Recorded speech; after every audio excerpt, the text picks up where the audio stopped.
इस विशाल मंच में 2023 के विधानसभा चुनाव लगभग 6 महीने बाद होने की संभावना है, जिसका शंखनाद भाजपा ने छत्तीसगढ़ की आराध्य नगरी कहे जाने वाली डोंगरगढ़ में कर दिया है। क्योंकि राजनीतिक इतिहास के लिहाज से ऐसा कहा जाता है कि जिसने डोंगरगढ़ की सीट जीत ली उसने छत्तीसगढ़ में अपनी सरकार बना ली है। इसी लहजे से भारतीय जनता पार्टी ने मोर आवास मोर अधिकार की विधानसभा स्तरीय महारैली का आयोजन डोंगरगढ़ में विधायक निवास के बाजू में किया, जिसमें जिले भर के नेता, कार्यकर्ता और पदाधिकारी सहित आम नागरिक भी बड़ी संख्या में शामिल हुए।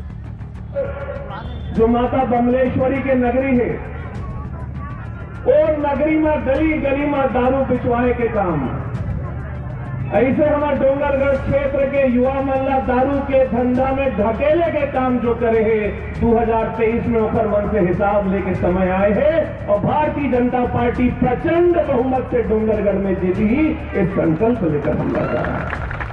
महारैली में पहुंचे पूर्व सांसद अभिषेक सिंह ने मुख्यमंत्री भूपेश बघेल, डोंगरगढ़ के विधायक गुनेश्वर बघेल और जिला सहकारी केंद्रीय बैंक के अध्यक्ष नवाज खान को बधाई दिया और कहा कि कोरोना काल में इन तीनों ने डोंगरगढ़ में अस्पतालों में दवाइयां, ऑक्सीजन, वेंटिलेटर की व्यवस्था भले न की हो, लेकिन अवैध शराब भरपूर मात्रा में उपलब्ध करवाई है।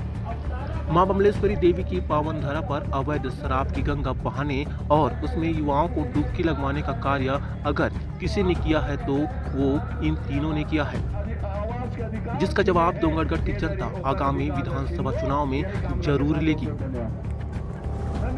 भूपेश बघेल जी के है 15 दिन पहला से वहां के अधिकारी मन के पसीना छूटत रही, खबर कौन को नहीं कार्यक्रम में छाट लेना, कांग्रेस के अलावा कोई आदमी नहीं आने पाए और कौन सवाल पूछी, केखर हाथ में माइक जाही, एखर ट्रेनिंग 15 दिन पहले चलते, वो पीला गमछा वाले से सवाल पूछ रहा है, वो लाल शर्ट वाले से सवाल पूछ रहा है, अब काला कपड़ा कोई पहन के सीख जाए तो सभा से दूर खदेड़ देना।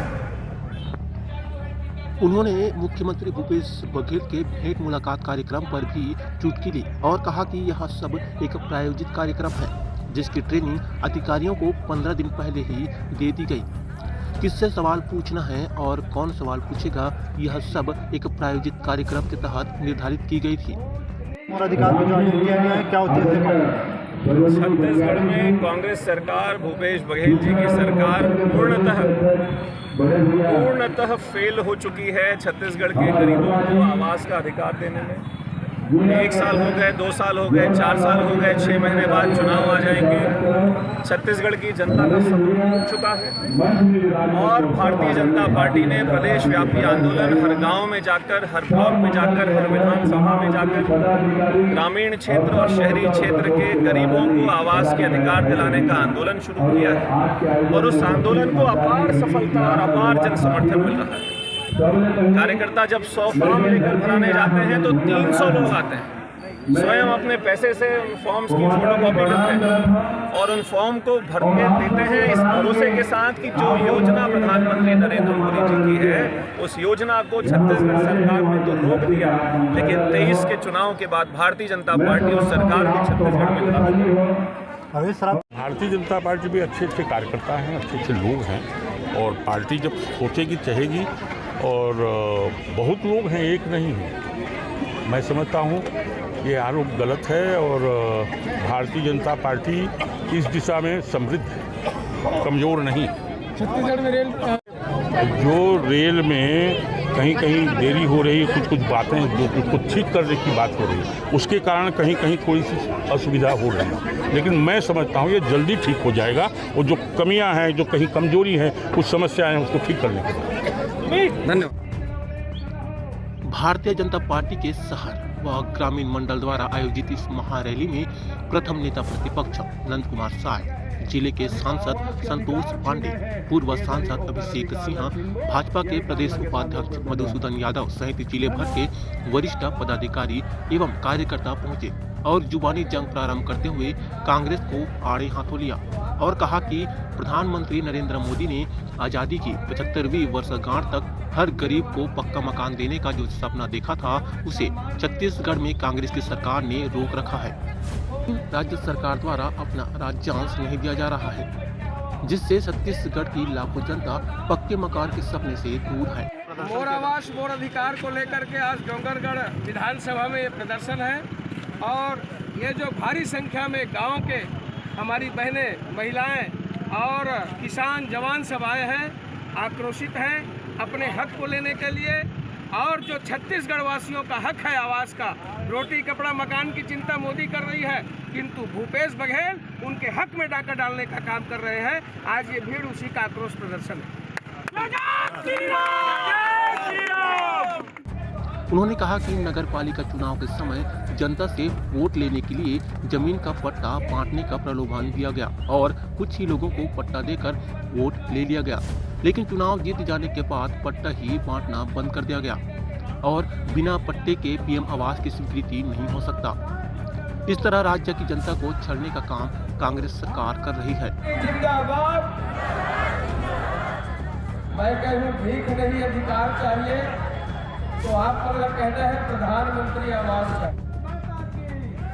इस कार्यक्रम को मंच पर उपस्थित अतिथियों ने भी संबोधित किया और कांग्रेस सरकार पर जमकर बरसे। आवास के अधिकार छीने हैं, इधर ही ओकर अधिकार न छीनबो। यही कामना के साथ बहुत बहुत धन्यवाद। बताएंगे आज जो मोर आवास मोर अधिकार का आंदोलन किया गया है, जो प्रकाश किया गया है, क्या मोर आवास मोर अधिकार कार्यक्रम के तहत पूरे विधानसभा से हमारे आवास के लिए जो बच्चे भी आवास नहीं मिला है,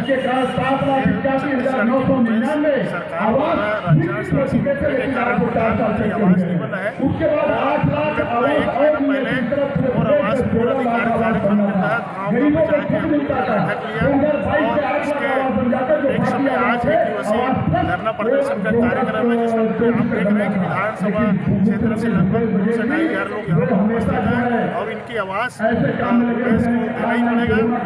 जब तक ये आवास नहीं मिलेगा, इस प्रकार के धरना प्रदर्शन क्षेत्र में जारी रहेगा। माननीय प्रधानमंत्री जी की सोच है कि हर घर में का मकान बने और इसीलिए प्रधानमंत्री आवास के तहत हर गांव में लगभग 25, 30, 50, 100 ऐसे प्रधानमंत्री आवास स्वीकृत है, जो इस छत्तीसगढ़ के प्रदेश सरकार ने उनको रखा है। उसकी हम निंदा करते हैं और मुख्यमंत्री से मांग करते हैं कि तत्काल प्रधानमंत्री आवास स्वीकृत करें और जो लाभार्थी उनको। बहरहाल इस खबर में इतना ही, और भी अपडेट लेकर आएंगे। बनी रहिए रीजन 86 न्यूज यूट्यूब चैनल के साथ। डोंगरगढ़ से चैनल हेड देवेंद्र गोरली की रिपोर्ट।